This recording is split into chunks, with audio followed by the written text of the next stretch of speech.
இன்னொன்னும் சொல்கிறேன், அந்த மாநாட்டில் வந்து அண்ணாவையும் பெரியாரையும் வந்து கேவலப்படுத்துறதா சொன்னாங்க. ஆமா. அவங்களுக்கு ஒன்று நல்லா தெரிஞ்சிருக்கு, தமிழ்நாட்டில் எது நடந்தாலும் பெரியார், அண்ணா, முருகன் இல்லாமல் ஒன்றும் நடக்காது, பருப்பு வேகாதுன்னு தெரிஞ்சு தான் முருக மாநாடு நடத்துகிறாங்க. பெரியார், அண்ணா அவங்க மாநாட்டில் ஏன் பெரியாரை காட்டுறாங்க? கேவலப்படுத்துகிறாங்க, பேசுகிறாங்களோ. வேறு வழி இல்லை. வீரச்சவர்காரை காட்டினியா, மோகன் பகவத்தை காட்டினியா, இல்லை யாரை காட்டினேன்? பெரியார், அண்ணாவை காட்டுறேன். காட்டினா தான் நடக்கும். தென்னாட்டுக்கு வந்தீங்கன்னா, தமிழ்நாட்டுக்கு வந்தீங்கன்னா பெரியார், அண்ணா, முருகன் இல்லாமல் அப்போ இந்த பார்ப்பன ஜனதா கட்சி ஒன்றும் நடக்காது. அதான் அவங்களுக்கு தெரியும் சொல்லிட்டு.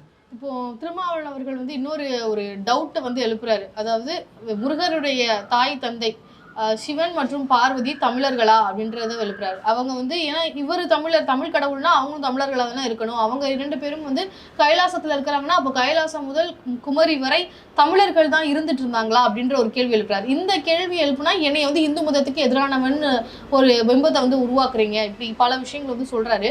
முதல்ல இந்த கேள்விக்கான பதில் என்ன சார்? ஹரப்பா மொஹஞ்சதாரோ என்றது என்னன்னு தெரியுமா உங்களுக்கு? சிந்துவெளி நாகரிகம். சிந்துவெளி நாகரிகத்தில் இருக்கிறதே வந்து மாட்டினுடைய படம். மாட்டை வந்து கும்பிட்டவர்கள் வந்து திராவிடர்கள்.